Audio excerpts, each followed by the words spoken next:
everyone, and welcome back to the Hashira Half Hour. I'm your host, Hannah, today, and I am no longer going through Tanjiro withdrawals.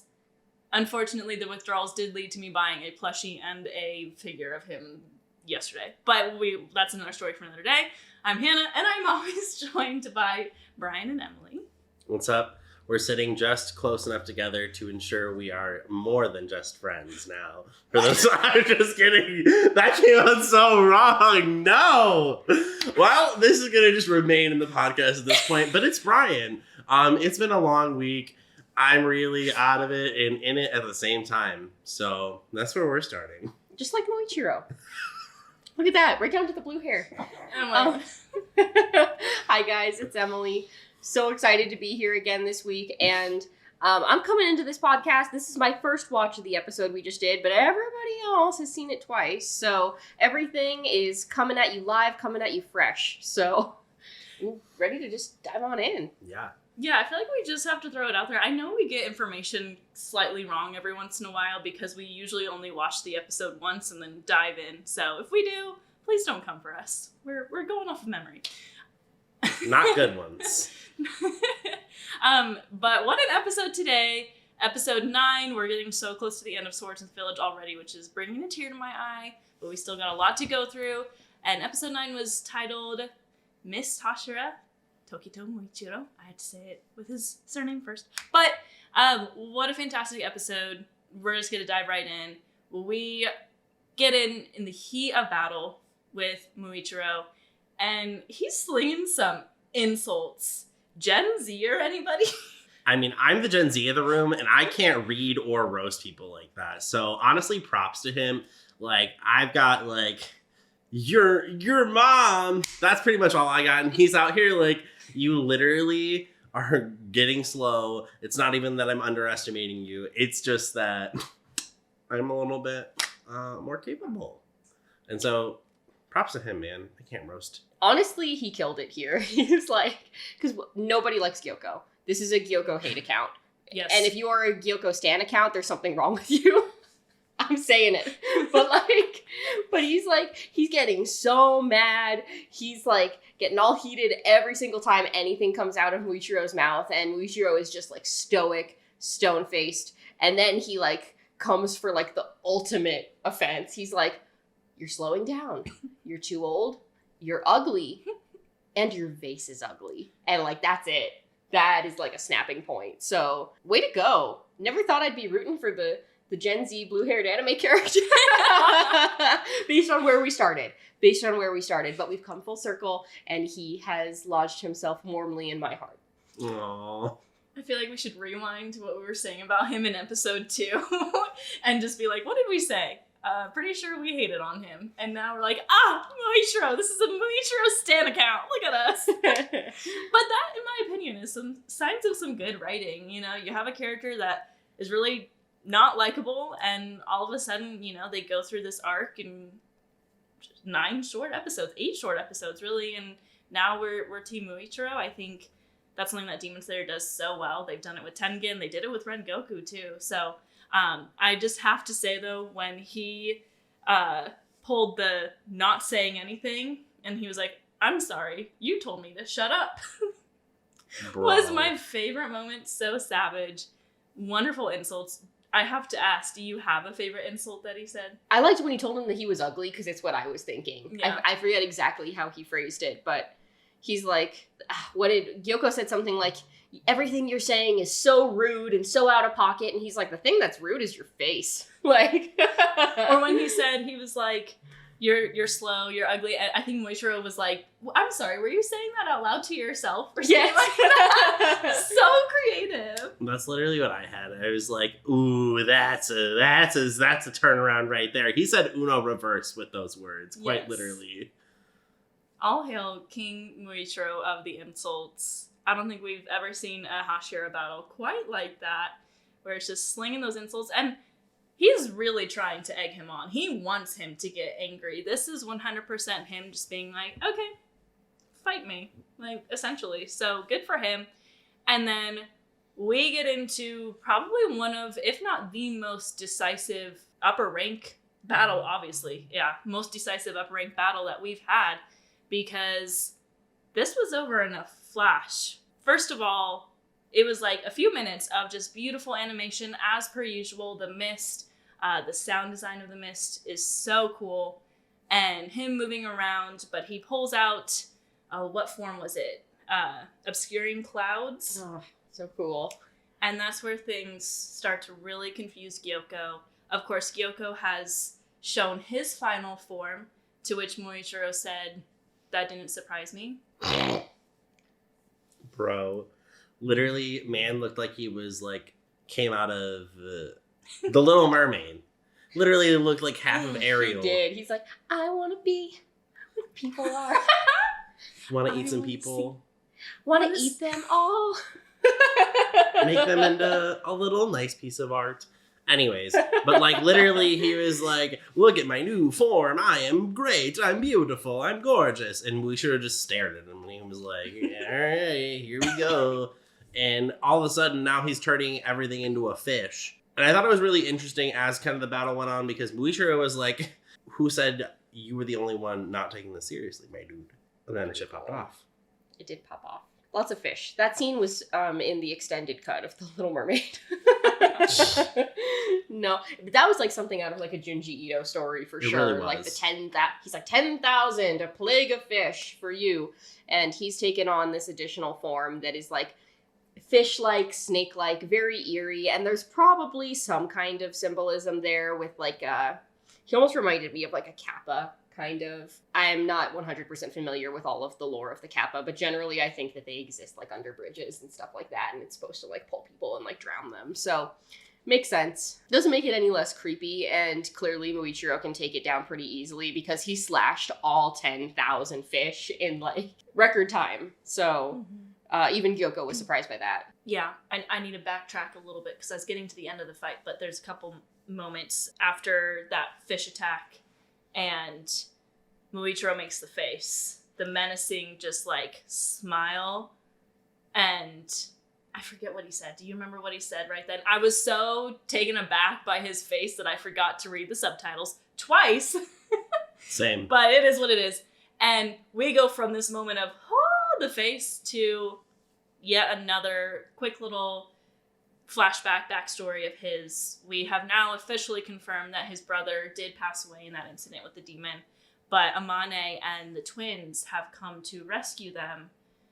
And we see, you know, that they're instantly getting to work on him because they know they can't even transport him anywhere because he's like about to die as well.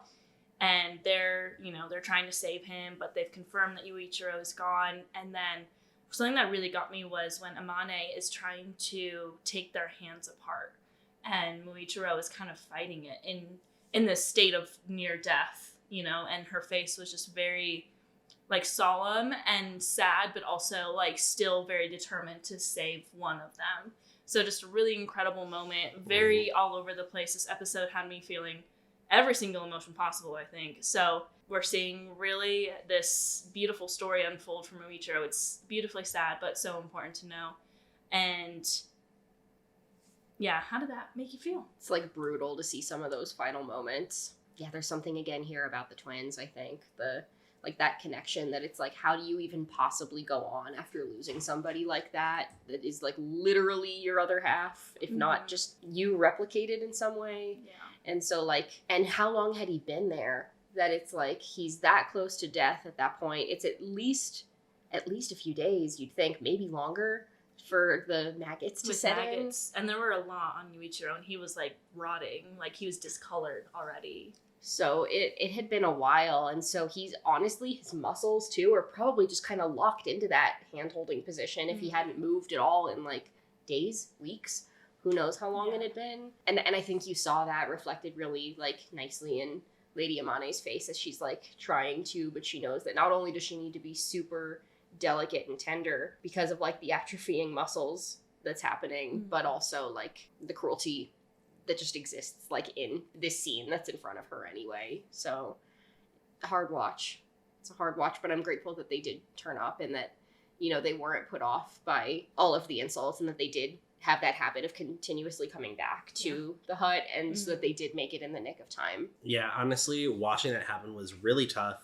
especially as both of them had the maggots on them at that point, because Muichiro's injuries were still open and fresh. And so, it kind of felt like their love or for each other was kind of deteriorating from those maggots itself. And luckily Muichiro was able to be saved, but it is really sad just to watch like your brother like dead there, and you're trying to figure out what comes next for yourself. Like, I don't know if I'd be able to do anything in that situation. I would probably be holding on as well, because he really was the leader out of the two of them, regardless if he beat the demon or not. He doesn't have, as from what we know, the actual, I guess, just like executive function, if you will, to keep going. So really a very interesting point that they kind of gave us, and glad that he's still here. Yeah, and it was really good to just see Lady Amane and the twins like doing something. We're hearing their voice actors. Like, I feel like they've kind of been in the background a lot, and so to see them, come in and save the day and have that heart for them was really beautiful. And also, to be in the situation that they're in, where they're in charge, her husband is the leader of the Demon Slayer Corps, and they have given their lives essentially to the cause, because they're like, this is what they do. This is all that they do, which is why that she was persistent with coming back. It's good to see her kind of doing her thing. Obviously, her husband can't make the journey and that sort of thing. I'm sure he would have been there if he could have. I'm sure he wanted to be, but it's good to see. It's kind of like Emily mentioned in the last episode, just she's continually doing it, and she's able to handle, taking care of him enough to get him to, somewhere with some medical attention. So it was really, really beautifully done. But now we can kind of talk about the final part of this battle, because what a spectacular moment. Something I really, really want to call out for this moment, as I have seen, unfortunately, quite a bit of people complain about this fight scene on the internet already, which is really, really odd. People will hate on anything. And if you're listening into this and you think it was bad, let me explain to you. This fight, Demon Slayer often, or like UFO Table often, will extend fights from the manga. The fight with Tanjiro earlier with the Sun Halo Dragon head dance, that was extended. We got like a whole extra 30 seconds. A lot of battles have done that, but this one really wasn't, and that's intentional, because in this moment we are seeing Muichiro level up, and it's not even a competition. It is a one-sided fight. Gyokko has no chance, and you can feel that. Like the triumphant music, the way Muichiro is acting, he's about to take him down. And I think adding to this scene would have taken away some of that level of understanding of how this fight was supposed to go. It's supposed to be in direct contrast with the last arc, where we had Tengen, who was flashy, he was loud, he's flamboyant. So we've got flashing lights, we got explosions, we're close to death on both sides and just going at it. Muichiro is quiet, he's calm, and calculated, yeah. And this fight is not supposed to be the spectacle of Entertainment District, and it's supposed to also show how much stronger Muichiro is really compared to Tengen. And because he's supposed to be a chosen one. We just went through all of that in the last episode. So I really thought that, I'm glad UFO Table did not extend it, because I think that's the way that it's supposed to be. And we got still a spectacular fight scene with the mist and him just kind of fading in and out, and Gyokko being like, what the heck? And then he beheaded him. It's done. Gyokko's still hurling insults. When Muichiro says he's had enough, cuts him up into multiple little pieces, and he's gone, tells him to go to hell. Wow. Spectacular. I mean, there's a certain type of hell we hope that Gyokko is facing at the moment. What if, now, let's just put it this way. What if he becomes a piece of art? Would that be satisfaction? Or what if they misproportionally draw him and he has to be cognizant of that fact in hell? I think that's the truest hell for an artist of that. But nonetheless, watching the entire fight play out, right, it is a direct comparison to Gyokko not being powerful enough. And, we question, how did we get there, right? Like, how did Gyokko get there? If he really didn't seem as powerful as Dakin Gyotaro, but he was more powerful. It's just he was facing such a stronger opponent. And I think that was really kind of set apart. And, most people, I believe, have started to put this together, but there has to be something associated with those red marks on their face, huh? Something going on there for sure. And we see them dissipate in this moment too. So It's not a permanent visual state anyway. Yeah, the end of this fight was like really satisfactory. And I especially loved the moment where he like swooshed away the rest of the dust with his sword. It was so cool. So nonchalant though about it, like very low key. But then of course we know that like when the mark has manifested in the past, and when they go into like that kind of overdrive mode, there's a cost that comes with it physically, when it does eventually recede. So we'll get to that in a second. But something that's interesting about Gyokko compared to almost every other demon is that we do not get a backstory. We have no context as of now. You know, I think I've said this before with Enmu, but I think there has to be balance. Mm-hmm. Not every single demon should be like this troubled past person. Some of them just are bad people, mm-hmm. I think. And I think it's very intentional whenever these demons don't have sad backstories. Yeah, that's fair. And I don't know which would be better. I don't know that I necessarily have a preference, because if there had been a backstory and we just saw this was a bad person through and through, and it just naturally translated into this, like, I think I would have been okay with that too. Yeah. But that's not what it was, and that's also okay with me. Mm. But it is interesting which ones they pick and choose to change. They have similar personalities. Like, Enmu and Gyokko had that same, like, whiny, like, like, I don't know how to explain it. But I think you're right. Like, it's very similar to all the demons who, like, were pure evil.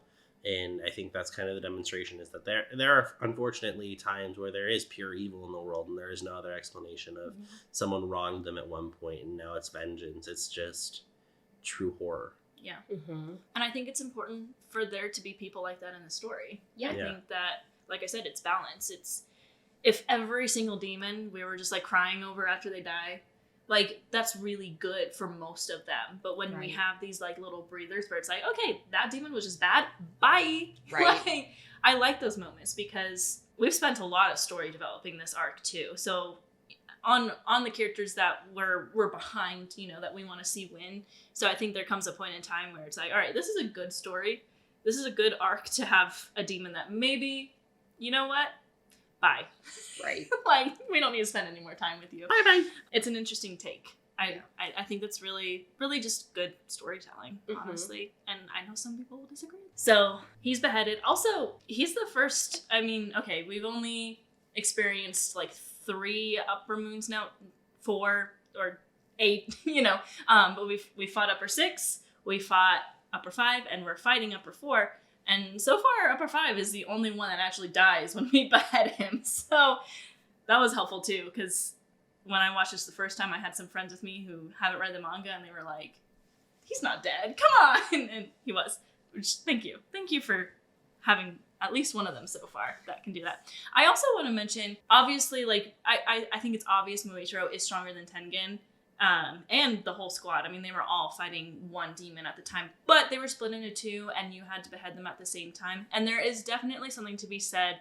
I think there's some kind of lore somewhere that says that if Gyutaro was alone, he would have been like upper 4, just with his strength, because he was stronger than a lot. Well, Muzan said it in the middle of the upper moon meeting. He said, had Gyutaro fought alone, he would have won. Yeah. And that's because Daki was holding him back, unfortunately. And there is some truth to that statement. I know Muzan does lie a lot, and Daki is very strong in her own right, and she did take out a lot of Hashiras by herself. I think Gyutaro was still a stronger demon than Gyokko was, like, alone. So that's something, you know, to be said. But we have defeated Gyokko, and the poison and all of the energy and adrenaline has caught up to Muichiro. He collapses in a very comedic way. And something I really enjoyed was Kanamori is like, Tokito, Dona, oh no! And then he's like, Haganusuka-san, help! And he's just still polishing away. And then he's like, now he's mad at him. He's like, you wouldn't even stop when I was about to be murdered. Bad blood between the 2 swordsmiths now? Honestly, I feel like Haganusuka does not play well with others, regardless of who the others are. I don't think it matters. But at least he's not being mean right now either, so very focused. Handsome and focused, just the way I like him. Cuts to Tom's face. Oh, man. But yeah, I mean, at this point, right, I don't know if Haganazuka really ever had friends in the Swordsmith village. I mean, they talked about how he goes off on benders all the time. So at this point, am I surprised? No, I'm not surprised by this at all. But I think it's very telling as to Haganazuka's character, because at this point, right, Tanjiro's lost 3 swords. He's putting his all into this one. Hopefully it's the last one. Will Tanjiro throw it out the window again? We gotta find out. Well, it's also mentioned that this is a very intense polishing art that people have died from in the past. So there's also that aspect of it. He probably is in a situation where it's like, I might die if I stop. So either way, I'm going to die. I'm just going to keep doing this. Do something you love while you die, right? Yeah, exactly. But he's still polishing and he's still going. That beautiful, beautiful man. We might see him later. We'll see. And then Kotetsu shows up. He's alive, we think. Might be a ghost. But he is alive. And he explains that he had something in his haori. I don't know if he's wearing a haori, but it protected him from the slash so that his polar... Oh my gosh, what's the word? Solar plexus. Solar plexus, thank you. Did not get pierced, and he just needs to get help with his arm. And it is Rengoku's hilt. Tanjiro had entrusted it to him when Haganazuka took the sword away to be polished because he wants it on his new sword, which of course makes me very emotional because Tanjiro's continuing to, really honor Rengoku and wants to fight with the hilt of his sword. So we get that sweet moment. And then, Emily, just such a beautiful, very quick moment of callback to Rengoku talking to Muichiro. He has this memory because of Kotetsu telling Kanamori about the hilt. And we get this special little moment with Rengoku saying, let's do our best as Hashira. I cheered up for sure. Oh, yeah. I am grateful that any chance they get, they will throw my boy in here, but also how dare they? So, oh my gosh.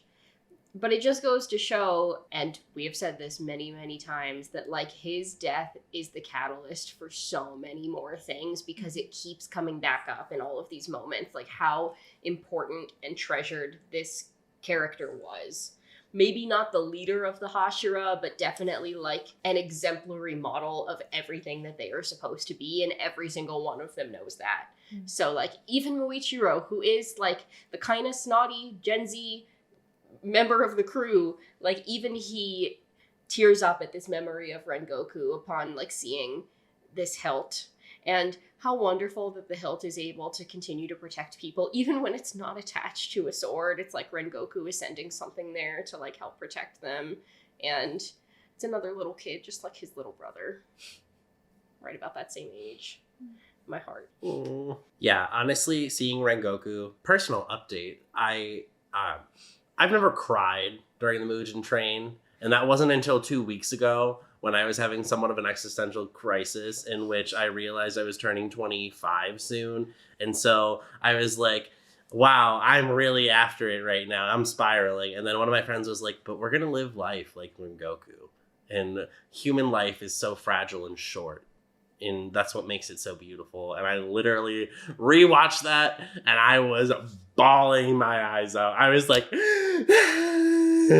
So this definitely put me in a different state, and I'm like, God damn it, Rengoku's still doing it to me. Even if I'm late to the party, I'm still doing it to me.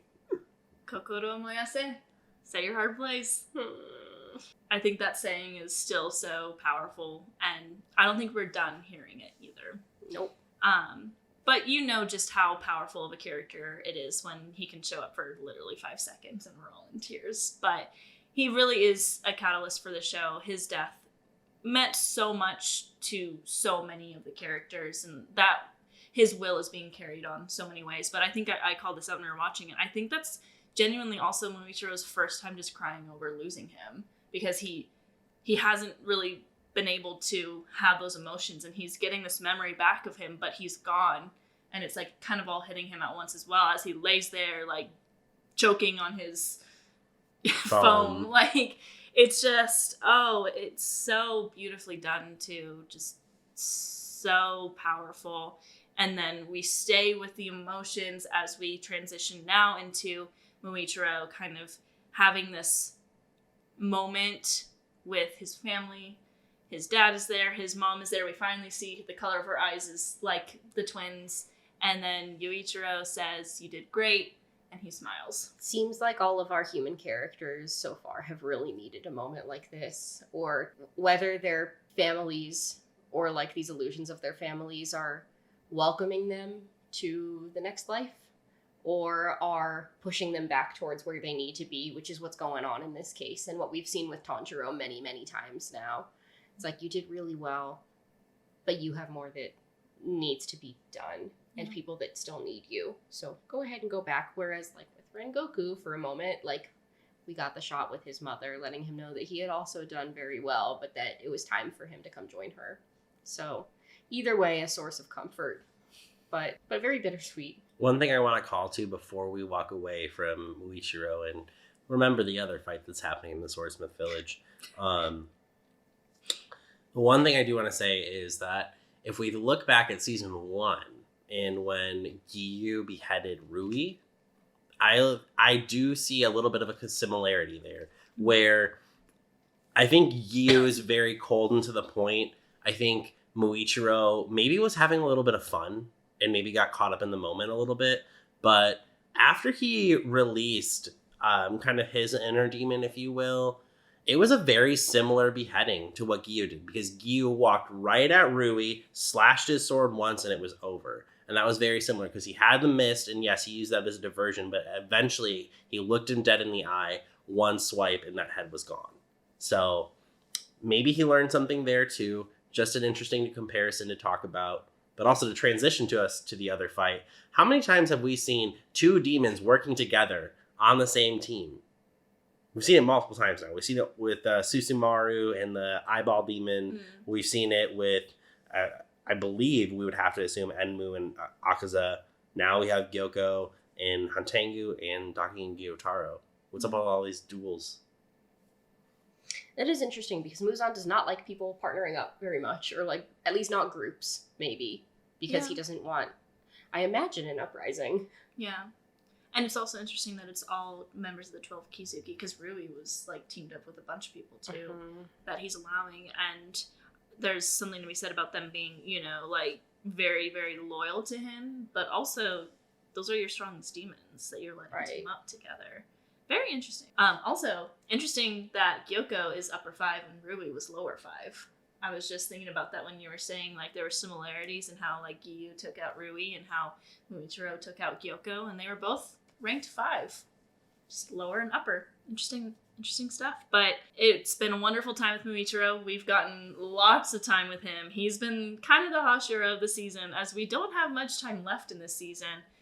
But it is time to move back into our battle with upper 4, and we are right into it because as soon as we get there, Tanjiro is being thrown into the air. Literally. My Tanjiro withdrawals are over, but my poor boy is getting wrecked. We see him just being thrown around, and he gets hit with the Sonic Blast because, fun fact, so Hakuten, this new form, can do all of the different attacks from the former emotion demons. And now Tanjiro can't hear. His eardrums have been blown out. He's on the ground. What are we doing? They do not need to keep doing my boy like that. Listen, we're just barely recovering from his Kit Kat fingers last season. No! What? Not the Kit Kat fingers! We are barely recovering. And then they're gonna do that to his foot? Oh my God. I'm sick of it. You stop that. Yeah, I don't know. Stop breaking bones, Tanjiro! UFO table sound designers. I've got a bone to pick. No! Ah! A strongly worded letter is coming your No, way. you gotta say it. I've got a bone to pick with you. Oh, man. Listen, okay, I get it. Every MC has to go through these traumatic injuries, but, like, do they have to put us through it, too? Like, really. But I think, you kind of have to go through you got to take your licks, I think, as some would say. So at this point, right, he's doing his best. He got his foot crushed by the wind tunnel again. Wind tunnel! That's an Inuyasha one. There you go, for those older folks out there, older anime watchers. But yeah, I mean, Tanjiro is struggling, per usual. I mean, he's leveling up every season, but he's also facing higher ranking demons, and this is upper 4. This is only one below Akaza. Yeah. So to say that he's ready to take on upper 4 is to say that he's almost ready to take on Akaza. And is he really there yet? Probably not. He's getting there. He is getting there, but he still has a little ways to go. And I think that's important to think about. But also, why do we have to make his foot, explode? Why? And I'll have you know that other characters have gone through some traumatic injuries in these last few episodes, but the only one that gets the special sound design is always Tanjiro. It really is. It's true, though. And I think we notice it more now that we saw, the end of Entertainment District in the Orpheum Theater with surround that sound. Because the whole audience, we knew it was coming, and it was ah! So now we, are more hyper-aware of it, Triggered. I think. But is he, the only one getting broken bones in these battles? Is that what it is? Genya looks fine. Genya literally, I feel like, is walking out of this without a scratch on him. Are you kidding me? He pushed one of the wood dragon's jaws in half.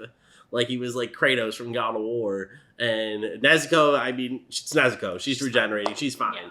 But Tanjiro is literally just getting battered again. Yeah. But he's got the adrenaline pumping, so he's still able to, he's running, he's dodging attacks still, even on a broken foot at this point. But it's not looking good because he doesn't have time. Since this demon has all of the attacks, he's just getting hit one by one. And now Nezuko's been grabbed by the arm and she can't get out. And Genya has been wrapped around and he can't get out. And that's after, like you said, he was holding back one of those dragons and kind of broke its jaw, I think, just by his brute strength. So go Genya. We stand Genya in this house. But Tanjiro's dodging still, but he's he can't take any breath, so he can't, I think he said, I can't heal, probably, do the recovery breathing or anything like that. But he's using his battle smarts, and he's figured out that it seems these dragons can only go 66 shaku from wherever Zohakuten is. So he gets out of range, but it can extend. Are you looking up shaku? It said it in the manga, but I can't remember what shaku measurement is. 1 shaku is 30.3 centimeters. That's very helpful. So 66, so 188 centimeters. So he's a meter? That doesn't make wait, hold on. No. I definitely think he's bigger than that. Yeah, I don't know my measurements very well.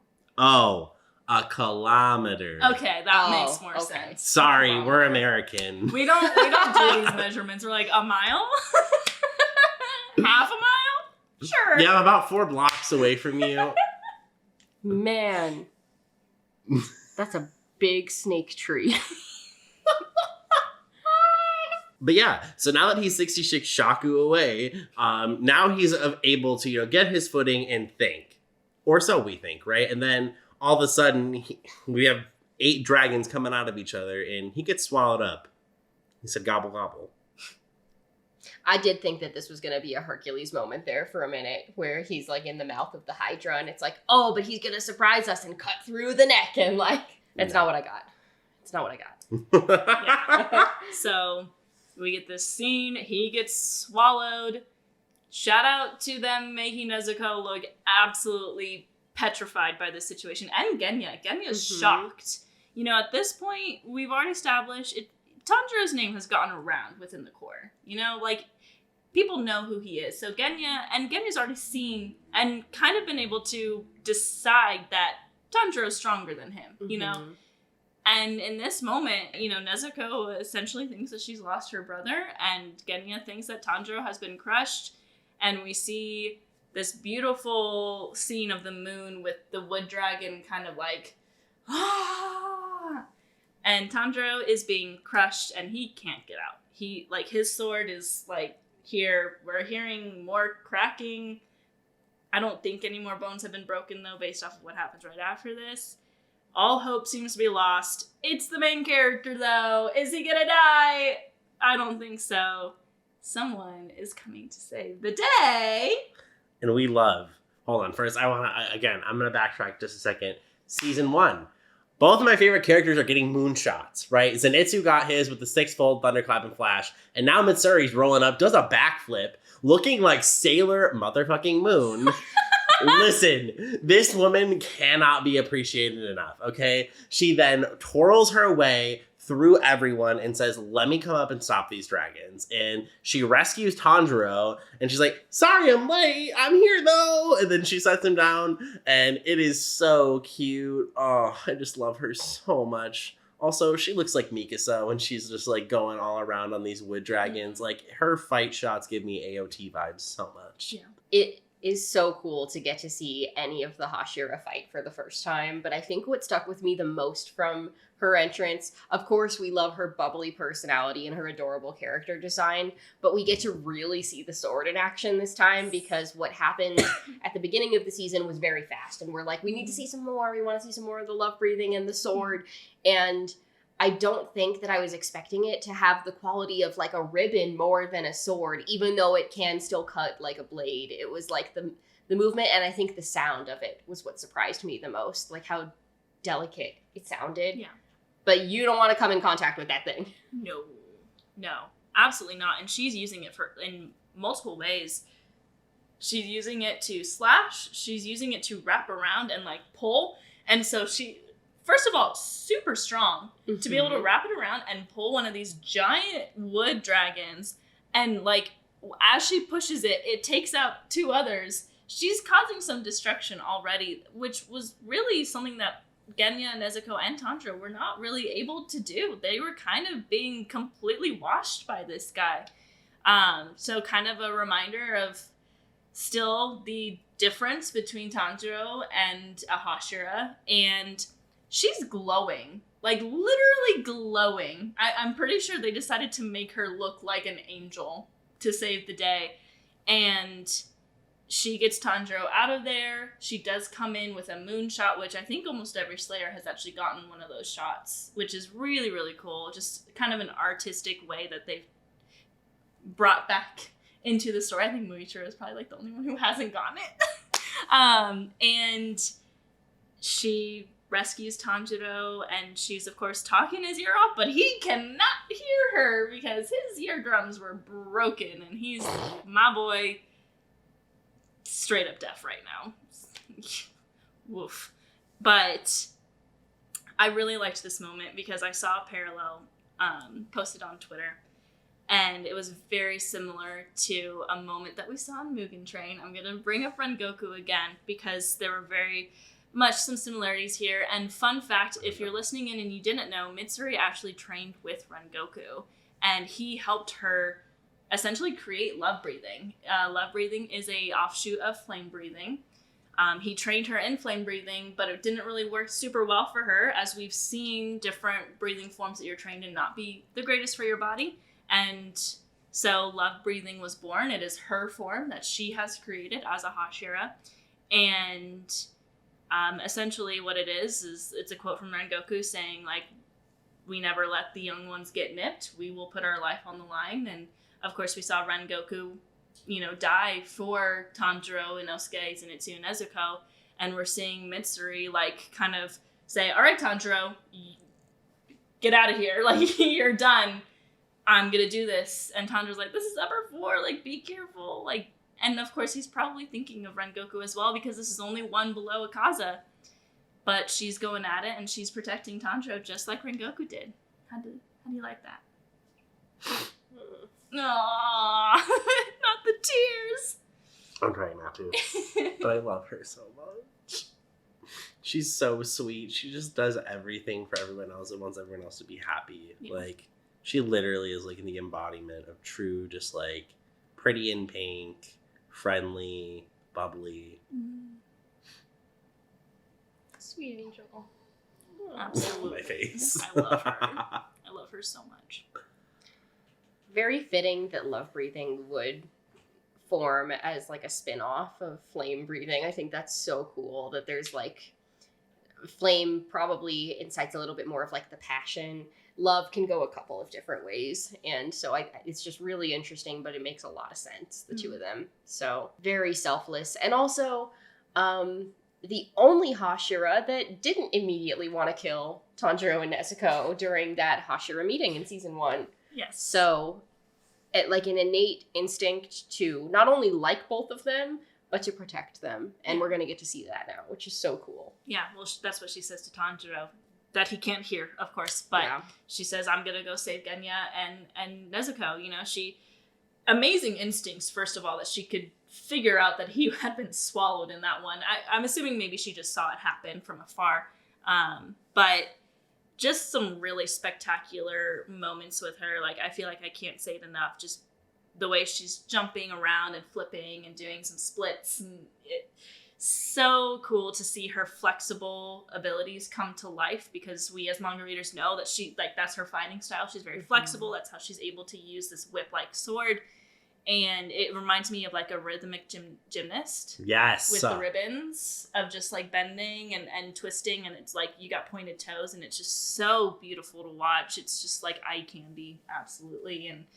And also just what a wonderful character. Yeah, we've loved her since day one. She's one of the only ones that we've loved since day one, because she never was like, we should kill him. Even during the Hashira training, she was like, why would you kill them? Like, let's stop. And she runs in to save Nezuko and Genya after saving Tanjiro, and then the dreaded credits roll. And we gotta wait another week. Any other thoughts about the episode as a whole, about Mitsuri or anything?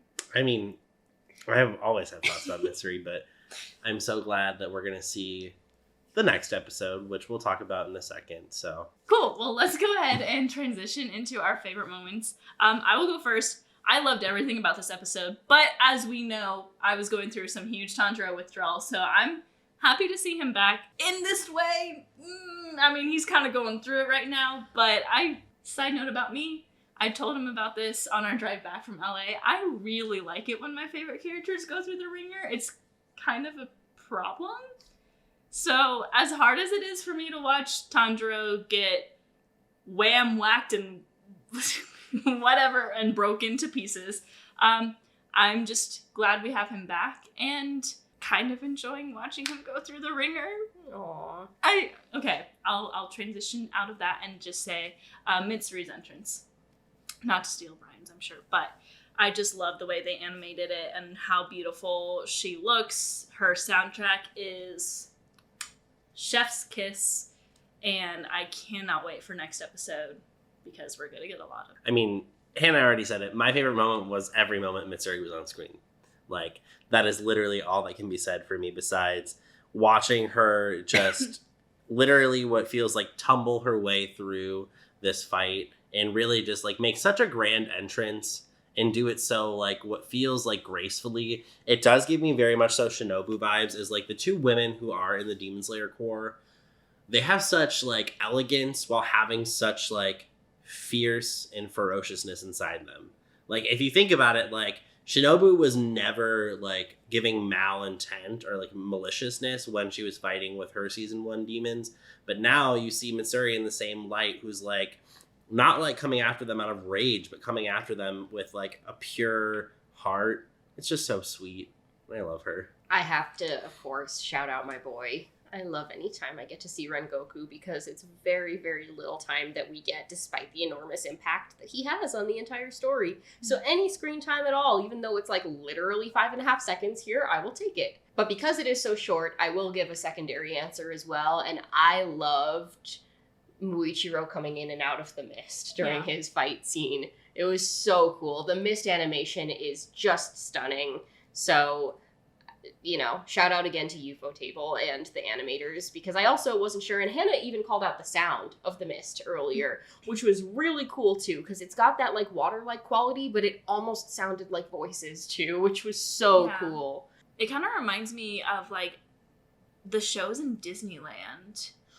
Like Pirates of the Caribbean. Yeah. Water.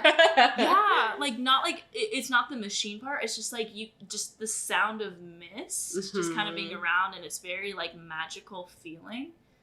That's what it made me think of, was like being in Disneyland. It was really cool. Yeah. Really, really cool. Great episode again. Absolutely. Every aspect of it was spectacular. We sound like broken records, though. You know, we love everything that UFO Table gives us. We'll eat it up. So very, very good. I said the next time I do a Taisho Secret, I was going to say it in Japanese, but I wasn't prepared to do it again this week. So, and now it's time for Taisho Secret. Bryce Papenbrook, who is the English dub of Inosuke, has stated that he actually doesn't read the manga. He doesn't even watch the anime before he goes into record, so that when he reads the lines recording, it's his actual, like, first time experiencing what's going on, so that it's completely raw emotion. So I thought that was really interesting. I think there's two different ways that it seems that voice actors tend to do things. We've got that side, which I think is very valid, and then we've got, like, Hanai-san, who's a super fan and has read the manga and almost spoiled it in live interviews. So, and I think both are really, like, interesting takes on coming into the studio. You either know it so well that, you know, you're like a fan of the work, you're going to have a lot of emotions about that, or you don't know it so that when you say it, it's like, you could flip the page and your character could die, you know? So I think that's really interesting, and hats off to Bryce for all of his incredible work in the dub. I know we don't really talk about it much, but he had some really great things to say about the character, and can't wait to see what he does for Inosuke in the future. And with that, that's it for this week. We've only got a few weeks left, y'all, unless we got a surprise coming our way, which might happen. Who knows? Could be a 12th episode, could be more, maybe not, and it's just a mistake, but we might be getting a 12th episode. Stay tuned for that. We're finding things out as you all are, so we'll try and talk about it once we know. But thank you so much for listening in. If you liked what you heard, don't forget to subscribe on YouTube, drop a comment on the YouTube video, and we might answer it in next week's episode. Also, we will have a Q&A option on Spotify. If you'd like to ask us a question there, we might answer it on next week's episode. We're on Instagram and TikTok as Hashira Half Hour and Twitter as Hashira Half. Please follow us, share with your friends, and don't forget to download the episode if you listen on Spotify or Apple Podcasts or anywhere you listen to podcasts. And with that, a very Rengoku. Umai! Umai! Umai! Happy National Donut Day. Cut. Cut! Cut! Don't let Hannah do that ever again.